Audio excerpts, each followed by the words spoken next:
Economics new lesson will start, children. The story of village Palampur. This is the first lesson of economics.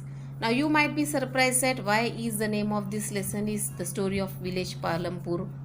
The purpose of the story is to introduce some basic concepts relating to production, and this we do through a story of hypothetical village called Palampur. The story of Palampur is an imaginary village. Will take us through different types of production activities in the village. The main purpose of the lesson is that you should know what is there in the village, how is the life of the people in the village, how they are living, if and what are the farming activities and non-farming activities, so that you will get the clear idea. Now look at this village Palampur. Palampur is well connected with the neighboring villages and towns. Now all of you see this next. Palampur. This is the small village Palampur. It is connected to a big village Raiganj, and then it is further connected to a small town Shahpur. Many kinds of transports are visible on this road, starting from bullock carts, tongas, bogies, wooden cart drawn by buffaloes loaded with jaggery, other commodities, to motor vehicles like motorcycles, jeeps, tractors and trucks. Means from this it is clear that all types of the means of transports are there in the village Palampur. This village has about 450 families belonging to several different castes. Most of the houses have electric connections.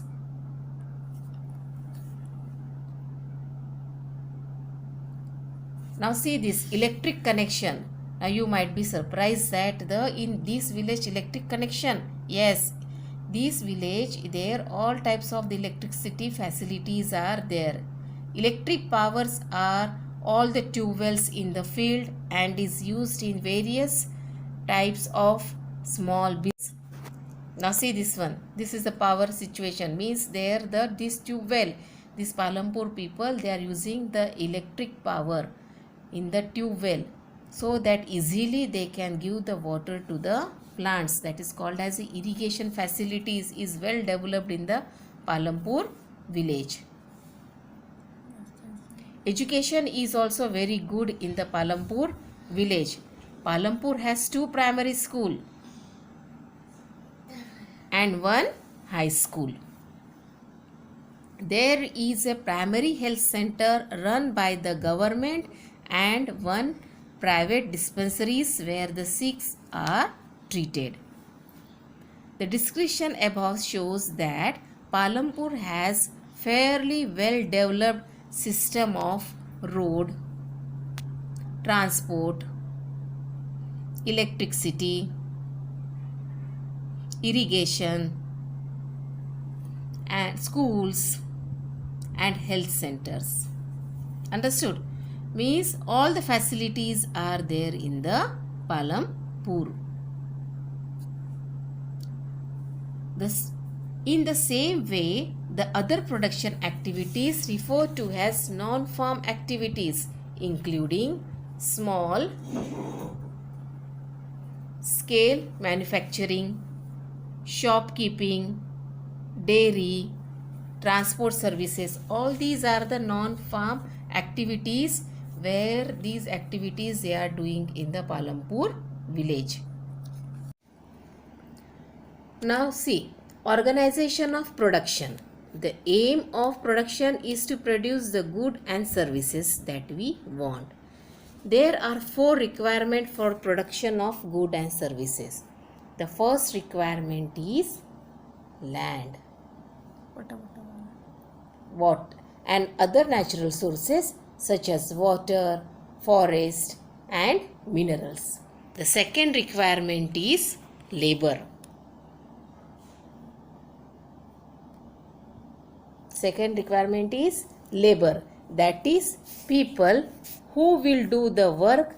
Some production activities require highly educated worker to perform the necessary task. Other activities require workers who can do manual work. Each worker is providing the labor necessary for production. Understood? Again I am explaining you. Listen here. The first requirement is land. Now the second requirement is labor. That is the people who will do the work. Some production activities requires highly educated workers to perform the necessary task. Other activities requires workers who can do manual work. Each worker is providing the labor necessary for production. The third requirement is physical capital. Now, physical capital means the variety of inputs required at every stage during production.